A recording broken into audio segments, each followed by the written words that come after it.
বাংলাদেশের মধ্যে বিশেষ করে পদ্মা তীরবর্তী জেলা ও চর অঞ্চলে কিছুদিন ধরে বিষাক্ত রাসেল ভাইপার সাপের কামড়ে বেশ কয়েকজন আহত ও তন্মধ্যে 2 জন মারা যাওয়ার ঘটনা ঘটে,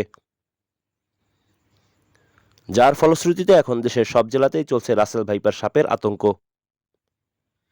ইতিমধ্যেই দেশের বেশ কয়েকটি জেলায় দেখা মিলেছে এই বিষাক্ত সাপের। রাসেল ভাইপার সাপ বাংলাদেশের চন্দ্রবেড়া বা উলোবেড়া নামেও পরিচিত।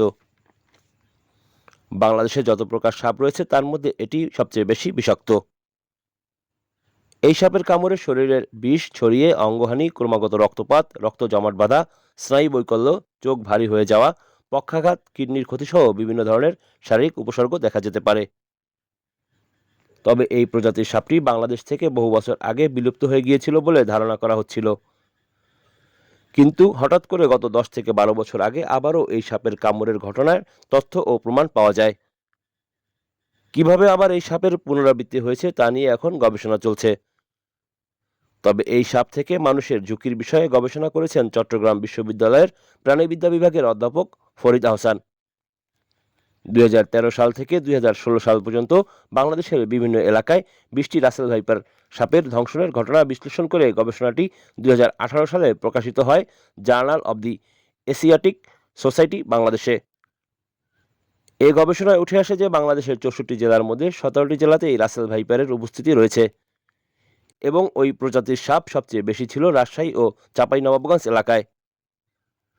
বর্তমানে সেগুলো দেশের আরও বেশি কিছু জেলাতে রয়েছে বলে আশঙ্কা করা হচ্ছে। প্রাণিবিদ্যা বিভাগের অধ্যাপক ফরিদ আহসান ধারণা প্রকাশ করেন যে দেশের বিভিন্ন এলাকায় স্বল্প সংখ্যক রাসেল ভাইপার সাপ সবসময় ছিল, কিন্তু বংশবিস্তারের জন্য পরিবেশ ও পর্যাপ্ত খাদ্য না থাকায় এই সাপের উপস্থিতি বোঝা যায়নি। এই প্রজাতির সাপের কামড়ে কিছু সময় পরই ধ্বংসিত স্থানে তীব্র ব্যথার পাশাপাশি জায়গাটি দ্রুত ফুলে যাওয়া এবং ঘণ্টাখানেকের মধ্যে ধ্বংসিত স্থানের কাছে শরীরের আরও কয়েকটি অংশ আলাদাভাবে ফুলে যায়। দ্রুত চিকিৎসা না করা হলে নিম্ন রক্তচাপ, কিডনি অকার্যকর হওয়া সহ বিভিন্ন ধরনের শারীরিক সমস্যা তৈরি হতে পারে। বিশ্ব স্বাস্থ্য সংস্থার 2018 সালের তথ্য অনুসারে বিশ্বে প্রতি বছর প্রায় 54 লাখ মানুষ সাপের কামড়ে ধ্বংসিত হয়, যার মধ্যে প্রতি বছর অন্তত 1 লাখ মানুষ মারা যায়। পাশাপাশি বছরে প্রায় 4 লাখ মানুষ অঙ্গ ক্ষতিগ্রস্ত হয়। সংস্থাটির 2019 সালের তথ্য অনুযায়ী বাংলাদেশে প্রতি বছর অন্তত 5,80,000 মানুষ সাপের কামড়ের শিকার হয় এবং বছরে অন্তত 6,000 মানুষ মারা যায়। তাই আতঙ্কিত না হয়ে সাবধানতা অবলম্বন করুন, পাশাপাশি যে কোনো পরিস্থিতি মোকাবেলায় দৃঢ় মনোবল তৈরি করুন।